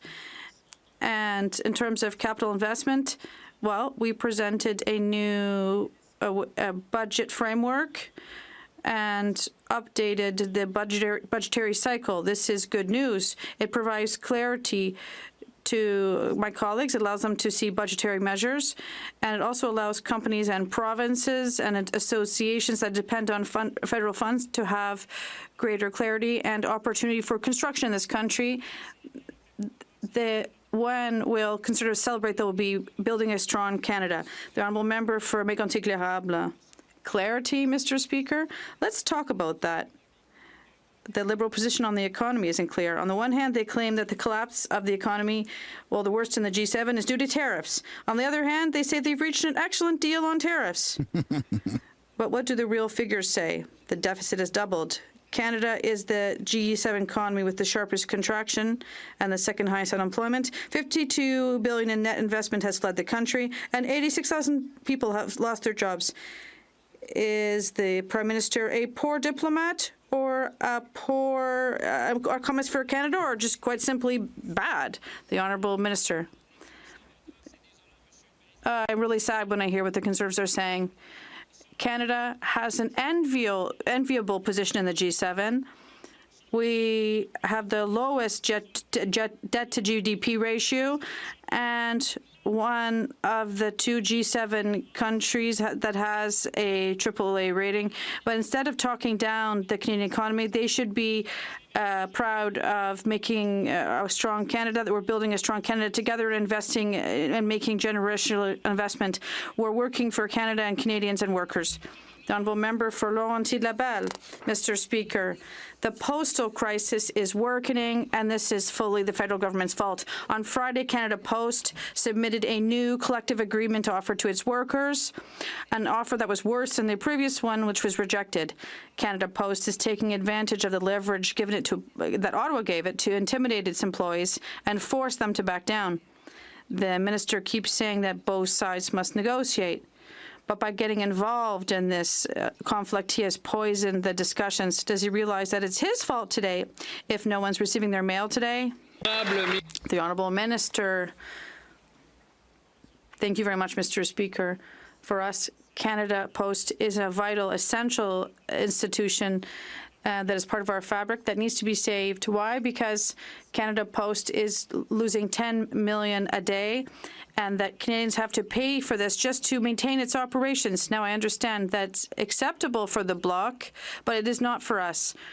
We need to modernize and transform Canada Post, and I have trust that both the management and the union will be able to take the necessary action to save it. The Honourable Member for Laurentides-Labelle. Mr. Speaker, before the Liberals got involved, the mail was being delivered. And since they got involved, the Postal Service has been completely paralyzed. And it's the regions, the small businesses, the most vulnerable who are paying the price. Before the Liberals got involved, Canada Post was making serious offers. And now we've never been further from an agreement. And we don't see how the parties could reach one. This fiasco is the doing of the Liberal Party of Canada. Will the government acknowledge its full responsibility in the Canada Post crisis? The Honourable Minister.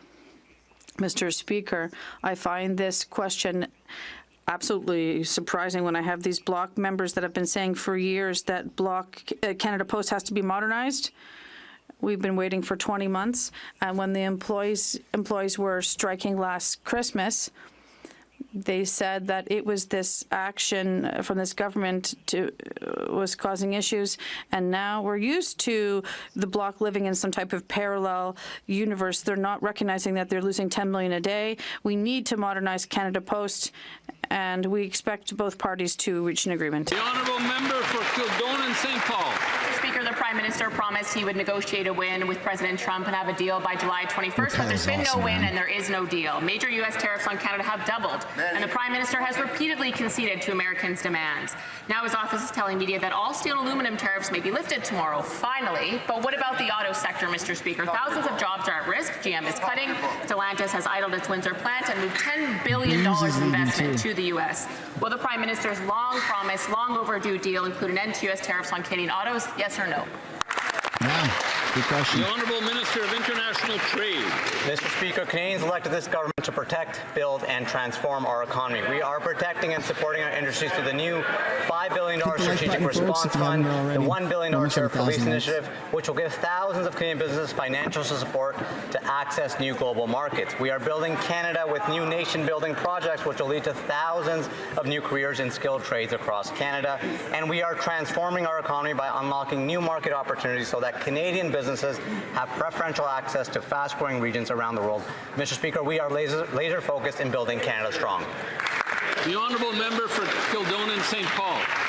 The Prime Minister has been full of contradictions over this whole tariff ordeal, Mr. Speaker. He blames U.S. tariffs for shrinking the economy and job losses, but he also says Canada's getting a great deal with the U.S. on tariffs. But since the Prime Minister took office, the deficit has doubled. Canada has the fastest shrinking G7 economy with the second highest unemployment rate. $54 billion of net investment has left Canada, and 86,000 Canadians have lost their jobs. So when is the Prime Minister going to start delivering on his rhetoric? When are we going to get results, Mr. Speaker? There you go. It's all promises with the Liberals. Minister of Artificial Intelligence and Digital Innovation. Mr. Speaker, the Prime Minister gave 22 million Canadians a tax cut for families to put more money in their pocket. Minister of Artificial Intelligence and Digital Innovation. Has a team negotiating What exactly with the are those United qualifications? States to Someone make look sure them up that right we now. protect Canada's position as the best country in the world with the lowest tariff rates. We are building the economy of the future together. I know the honourable member will support that. The honourable member for Prince George, Peace River, Northern Rockies. Mr. Speaker, the Prime Minister promised to, quote, negotiate a win with President Trump by July 21st. Still no win and still no deal. Because this Prime Minister failed to negotiate a deal, U.S. tariffs on Canadian softwood have jumped to 35% this summer, and next week they'll jump to 45%. Since 2015 in BC, 29 mills have closed, and we've lost over 68,000 jobs. For the sake of all British Columbians, will the Prime Minister finally get a deal done and end U.S. tariffs on softwood lumber? The Honourable Minister of Agriculture and Agriculture. Thank you, Mr. Speaker. Mr. Speaker, Mr. Speaker, we're working extremely hard to open up new markets right across the country and around the world, Mr. Speaker. 96% of agriculture products are moving tariff-free across the border into the U.S. We're proud of that, Mr. Speaker. We're going to stand alongside our farmers. We signed a new bilateral agreement with Indonesia, Mr. Speaker, and we're continuing to work hard. Next week, Mr. Speaker, when a lot of people from this house will be put their feet up, we'll be in Mexico working on more deals. Thank you, Mr. Speaker. The honourable member for North Island, Powell River. The Prime Minister promised to, quote, negotiate a win with President Trump. He promised a deal by July 21st. Well, it's October, still no deal, still no win. Instead, tariffs on Canada have doubled. But now we hear that PMO is reportedly telling media that tomorrow all steel and aluminum tariffs will be lifted.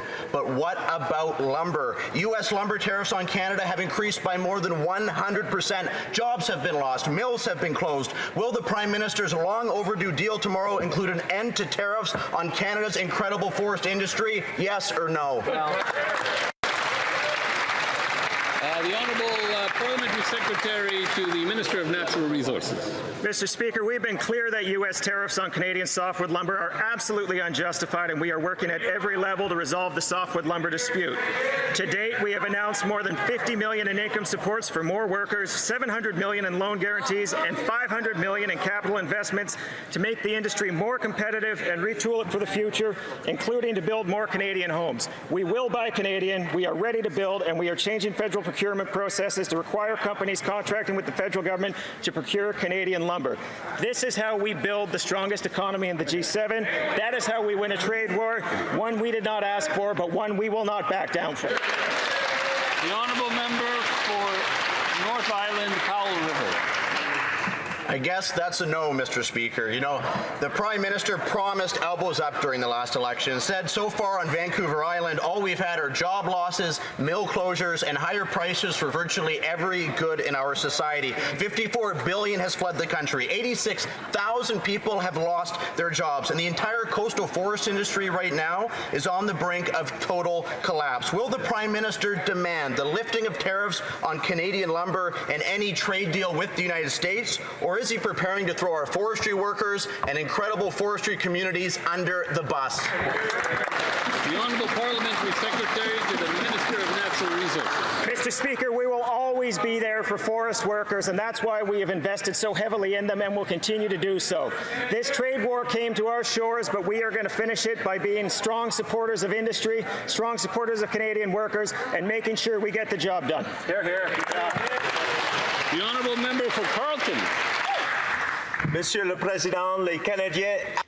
Mr. Speaker, Canadians throughout the country, including those in my riding of Carleton,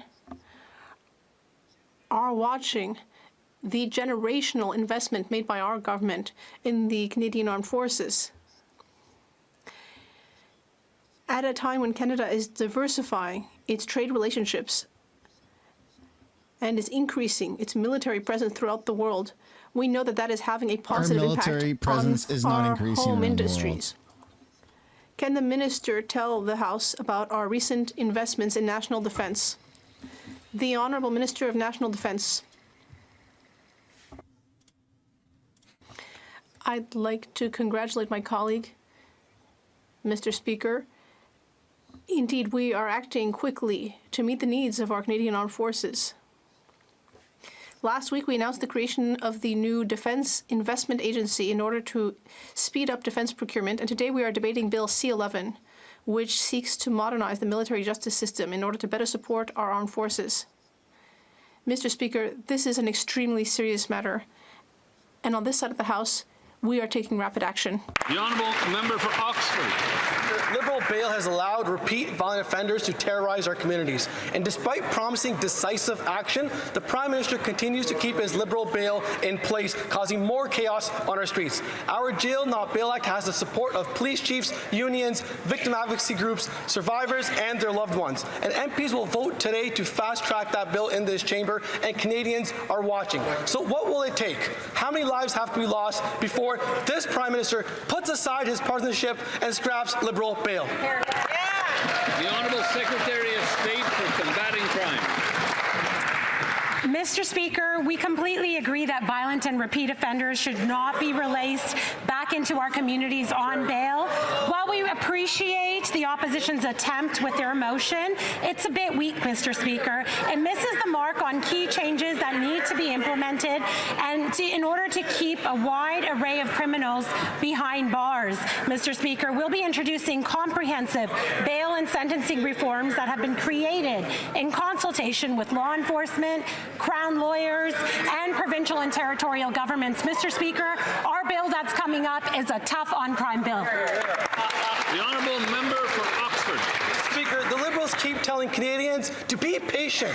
Say that to the families of the loved ones that have lost their children, their grandchildren on the streets of Canada. Every day the Liberals delay, 1,600 more violent crimes happen in our country. The Woodstock TD robbery, suspect was out on bail. The murder of Constable Perchella, the suspect was out on bail. The murder of Tory Dunn, the offender was out on bail. Enough is enough. It's time to scrap Liberal bail. So if the Prime Minister won't scrap Liberal bail, will he at least do the decent thing? Show some compassion and get out of the way. Yeah! I mean, that's what they've been calling for years, right?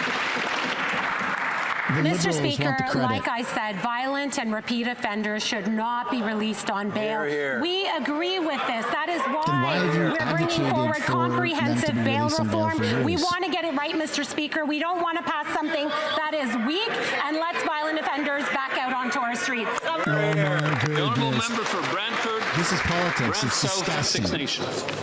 Liberal bail laws have unleashed a bloodbath of violent crime across this country. C-75, the catch and release Liberal bail law, is the problem. The Prime Minister has kept Liberal bail in place, causing more bloodshed over his last 6 months. Conservatives listened to police and to victims and drafted a bill to end Liberal bail and restore safe streets. The vote is today. Victims and frontline officers are watching this government. Will the Prime Minister stop protecting criminals, put politics aside, and vote to scrap the Liberal bail? The Honourable Minister of Justice. Mr. Speaker, listening to the member's question, it's clear there are several deficiencies with the approach that he's put forward. First, Bill C-75 actually makes it harder for offenders who've been charged with intimate partner violence to be released on bail. He would make it easier to have them get out into our communities. Second, Mr. Speaker, he claims to have engaged with law enforcement in the formation of this bill. When you actually look at the measures they're proposing to put forward, it barely scratches the surface of what law enforcement has told us in the first few minutes of conversations. We have a comprehensive set of reforms coming to the bail system that will be designed to make communities safer. I hope in the next number of weeks when this bill comes forward, Conservatives will finally do something in support. The Honourable Member for Brantford, Brant South, Six Nations. Let's look at some examples of government in action. In Vancouver, police had to arrest the same 40 offenders 6,000 times in 1 year. In Peel, police arrested 18 suspects for home invasions and carjackings. Half are already released on bail. In Saskatchewan, Miles Sanderson was out on release after 59 convictions when he murdered 11 people. Premiers, police chiefs, mayors, victim groups, all begging this government for action. If the Prime Minister refuses to vote to scrap the Liberal bail, will he get out of the way so Conservatives can do it themselves? The Honourable Minister of Justice. Mr. Speaker, with great respect to my honourable colleague, we have one point of agreement that we need to take action and change Canada's laws to make it harder for violent offenders to be released into our communities. The good news, Mr. Speaker, is the legislation we're putting forward will do exactly that. But what I can't accept is a half-baked idea from the Conservative Party, who seems to have taken something that they've copied and pasted off an American bumper sticker to adopt laws in this country. Mr. Speaker, in the last federal election campaign, sovereignty was at the core of that electoral choice that Canadians made. And I can tell you constituents in my riding, and I expect in the members opposite, want Canadian laws to be made in Canada. The Honourable Member for Parkland. Well, Mr. Speaker, these Liberals keep talking about the things that they will do. Well, they can do something today and vote for our motion for jail, not bail. The Liberals' criminal experiments have unleashed a wave of violence on our street. Police and victims agree C-75 is the problem. This Prime Minister talks tough on crime, but he's had 6 months and he's done nothing. Conservatives are listening, and that's why we put our jail, not bail, up for vote today. This country is watching this vote. When will the Liberals finally get on board and stop giving the criminals a free pass? The Honourable Minister of Public Safety. Dan Lloyd is good. Mr. Speaker, if the party opposite wants to be serious on crime, they need to support legislation that's in front of the House that will advance criminal justice reform, Mr. Speaker. We have C2 that is before the House, Mr. Speaker, in which the opposition is unwilling to support. This is a measure that was asked by law enforcement. It will strengthen our border. It will make sure that our country is safer, Mr. Speaker. There's no double speak here because at this point, on this side of the aisle, Mr. Speaker, we will bring forward bail reform, and we will ensure that it's safe, and it will ensure that it's charter compliant. Honourable Member for Parkland. Is just Mr. Speaker, I can't believe my ears. That minister just said that we need to support legislation before this House. They have yet to put forward a bail reform bill, and we put forward a bill today. It's time for them to support it. Sadly, there are too many countless examples of the deadly failures of these Liberals' criminal experiments. In July, a young mother was killed in broad daylight by her ex-husband with a hammer. This brutal attack happened mere hours after he was convicted of assaulting her. He was on bail and he was released after he was convicted. It's time for the Liberals to end these soft on crime experiments. It's time for them to put their blind partisanship aside, stand with us, pass this bill, jail and not bail. The Honourable Minister of they've been advocating for this for years. Mr. Speaker, we have legislation in front of this House, government legislation, C2, that the party opposite could support and pass. This is very important items that the law enforcement has asked, Mr. Speaker. Throughout this summer, I had the opportunity to meet with police chiefs, police associations, others in law enforcement have asked for very important tools so that they could do their job better. They can make sure that criminals are off their street, Mr. Speaker. If the party opposite is serious about criminal justice reform, it will start by supporting the C2. The honourable member for Edmonton-Griesbach. Mr. Speaker, Liberal bail has caused a bloodbath of crime in communities nationwide. The culprit is Bill C-75, the catch and release Liberal bail law. The Prime Minister has kept that awful law in place over his last 6 months in power. But Conservatives have taken advice from police and victims to draft a new bill to scrap Liberal bail and bring peace to our streets. They don't care about the country. The House votes on it today. Victims and police are watching. So will the Prime Minister put partisanship aside and vote to scrap Liberal bail? The Honourable Secretary of State for Combating Crime. Mr. Speaker, we spent this summer consulting with experts across this country to come up with a comprehensive plan to address criminality in our country, Mr. Speaker. Quite frankly, their bill is weak, and our bill will address everything that is in their bill and much more. It'll keep a whole wide array of criminals behind bars, Mr. Speaker, but we have C2 in front of this House right now, too, and C2 addresses many cases such as murder, extortion, child exploitation, and sextortion, Mr. Speaker. Many of our vulnerable children have committed suicide in this country, Mr. Speaker, and the Conservatives, I asked The problem is the Liberals bury a whole bunch of weird and crazy stuff in their bills. I'm not sure if you're familiar with Gabi Renault. She was a woman who was killed in Saint-Jérôme 4 weeks ago by a man who had been arrested 30 times, had broken bail conditions 16 times. All of that because of Liberal bail. But the good news is that my colleague for Oxford, with Bill C-242, in consultation with police officers and victims groups, that bill is ready to be passed. Will the Prime Minister tell his government, his members, to vote in favour after question period today? Yes or no? The Honourable Minister of Justice. Mr. Speaker, we need to change Canadian legislation to strengthen the bail system. But at the same time, Mr. Speaker, we recognize that the bill that's before us today has many problems. Not going to take a bill that is completely deficient, that does not scratch the surface of what law enforcement, provinces and territories and experts have informed us on over the last few months. Our job is not to pander with slogans, but to advance solutions to help Canadians save. That is what the government legislation is going to do. The Honourable Member for Charles-le-Bourg, Haute-Saint-Charles. Mr. Speaker, the gaps have been caused by the Liberals over the last decade.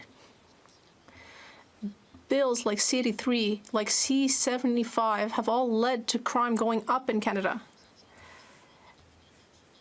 A bill has been tabled here in this House, a bill that is based on consultations with all stakeholders that will make our streets safer to help women avoid the fate that struck Gabi Renault. Will this government vote in favour of the bill today, yes or no? The Honourable Minister of Justice. My honourable colleague's argument is self-defeating. He suggests that one of the laws to blame when it comes to bail should be repealed, when in fact that would make it easier for someone charged with intimate partner violence to be released on bail. If you're going to be critical of a piece of legislation on the floor of the House of Commons, it is a good idea to read it first. Mr. Speaker, we have spent months engaging with law enforcement, with provincial and territorial counterparts, with constitutional experts, with those who advocate on behalf of victims to ensure that we are moving forward with policies that are actually going to keep Canada safe. People want solutions, not slogans, and that's what we'll deliver. The Honourable Member for Honoré Mercier. The gaslighting from the Liberals is Speaker, insane, too many man. women face obstacles when they try to access sexual and reproductive health services, whether it be because of lack of information, because of discrimination or geographical isolation. We need to make more of an effort to develop resources, increase awareness, and provide logistical support. Can the Minister of Health tell us what the government is doing to increase the availability and accessibility of sexual and reproductive health information and services? The Honourable Minister of Health. Mr. Speaker, I'd like to thank the member for his question. Everyone deserves to be able to have access to sexual and reproductive health services, regardless of when or of where they live. That's why last week I was so happy to announce that we will be offering funding to groups like the Disabled Women's Network of Canada, the Canadian Association of Community Health Centres, and other organizations, which are offering community solutions to broaden access to sexual and reproductive health services. This will help many more Canadian men and women to fully participate in the job market. Kamloops, Thompson, Nicola. Mr. Speaker, Liberal policies, Liberal bail have caused a bloodbath of crime throughout Canada. So much of this comes back to the Liberal bail provisions of Bill C-75. But Canadians should not have fear, Mr. Speaker, because we have a jail, not bail bill that we will be voting on today. In fact, Peel, Halton, and minutes ago, the Toronto Police Association endorsed our jail, not bail bill. Yeah, throw a W down for that. That's good. When the Justice Minister says our bill is deficient, will he tell those police associations they're wrong? Yes, no. The Honourable Secretary of State for Combating Crime. Mr. Speaker, like I've said before, our comprehensive legislation that is just coming out. We're going to take that one from the top. I suppose I could turn up the volume a little bit more, but I think I'd like to try to keep it at this level and see if we can respect that. So, the Secretary of State for Combating Crime. Thank you, Mr. Speaker. Like I said, we spent this summer consulting with police chiefs across the country, associations. The legislation, the comprehensive legislation that will be coming out in a few weeks is recommended by police agencies across this country, Mr. Speaker. It contains a lot more than the piece of legislation that is being offered by the Conservatives, Mr. Speaker. Quite frankly, their piece of legislation is weak. It doesn't address all aspects of crime. Everything that Canadians are looking for will be addressed in our upcoming bill. Interesting. Member from Kamloops, Thompson, Nicola. Well, Mr. Speaker, if the legislation is so weak, why are the Peel, Halton, and minutes ago Toronto Police Associations endorsing our legislation, Mr. Speaker? There you go. Mr. Speaker, the reality is that bail is out of control. In Kelowna, 15 people were responsible for 1,335 police calls. One person responsible for 223, alleged to violate bail 31 times, not showing up for court 32 times. These Liberals tell us what they're going to do. What have they done the last 10 years? Diddly poo. Will they pass our bill? Yes or no?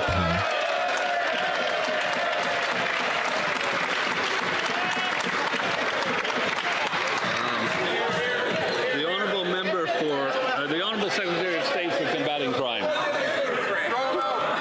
Mr. Speaker, you know what else has been endorsed by police across this country? C2 and our Stronger Borders bill.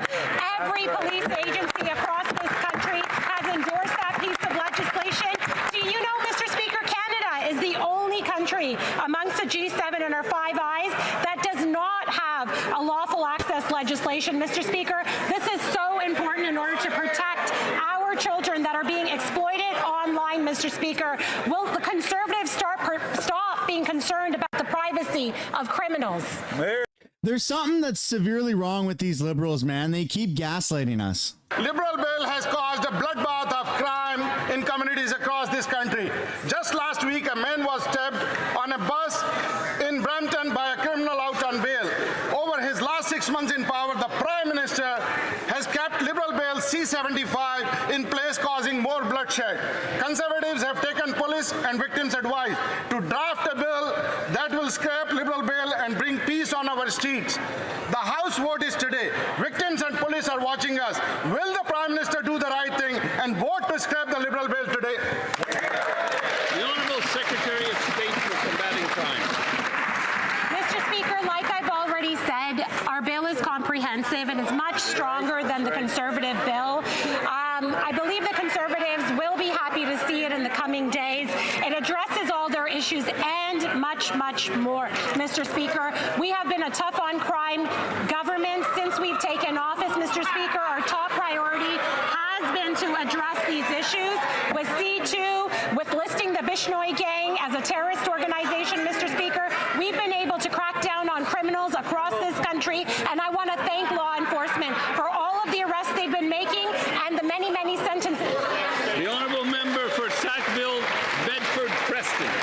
Thank you, Mr. Speaker. Mr. Speaker, all members of the House agree on the need to keep our communities and streets safe. A key part of that commitment is freeing Canadians from the scourge of gun violence, an issue our government is committed to addressing. To that end, can the Minister for Public Safety explain how this critical work is being advanced through the assault-style firearm compensation program? Thank you. The Honourable Minister of Public Safety. Mr. Speaker, let me thank the member for Sackville, Bedford, Preston for his very important question. I was pleased to say, Mr. Speaker, last Monday on October the 1st, the pilot program. I mean, there's a lot of noise coming from one of the corners around here. I won't name which. I won't name which corner. Yeah. Okay. The honourable minister from the top. You're being recorded. Thank you, Mr. Speaker. Let me thank the honourable member for Sackville, Bedford, Preston for this very important question. And let me advise him that on October the 1st, we launched the firearm compensation program in Cape Breton, Mr. Speaker. Already we have people signing up, Mr. Speaker, who are registering and ensuring that they're eligible for the compensation. We look forward to the expansion of this program across Canada. In addition, we're working to secure the border, including Bill C2, $1.3 billion investments at our border. We will have comprehensive bail as well as other reforms coming forward, Mr. Speaker. We will keep Canadian. The honourable member for Chicoutimi-Le-Fjord. Mr. Speaker, the aluminum sector in the Saguenay is suffering, especially since this new Liberal Prime Minister has been in power. Tomorrow he'll be meeting President Trump. When he was trying to get elected, the Prime Minister told Canadians that he was the man of the hour and that he would negotiate with the Americans. But today the tariffs have doubled. Will the Prime Minister finally keep his promise of negotiating a good agreement that gets rid of these tariffs? The Honourable Minister of Finance. Mr. Speaker, I'd like to thank my colleague for this excellent question. He knows that we have always invested in the aluminum sector. The aluminum sector is an extremely important strategic sector, just like steel, forestry, and the auto sector. We've even met to talk about it, so he knows that on this side of the House, we will always be here to support the workers in our aluminum sector and the entire sector, in fact, and we will always stand up for Canada's interests. Honourable member for Courtenay Alberni. Mr. Speaker, coastal First Nations oppose crude oil projects through their territories and strongly support the tanker moratorium protecting British Columbia's Great Bear Rainforest. They have built a sustainable economy that creates jobs, supports communities, and safeguards globally significant ecosystems. Premier Smith's pipeline push ignores their Indigenous rights. When introducing Bill C-5, the Prime Minister pledged no province or Indigenous group would be forced into unwanted projects. Will this government uphold that promise? The Honourable Minister of the Environment and Climate Change. Mr. Speaker, the Build Canada Act has very strong provisions in it to make sure there's Indigenous consultation, and it also has strong provisions to make sure that what we're doing is building a strong Canada for the future.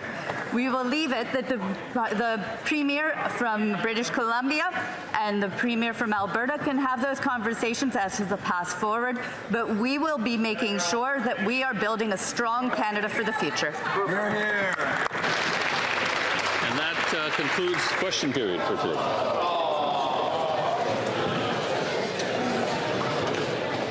Oh, thank goodness. That was brutal.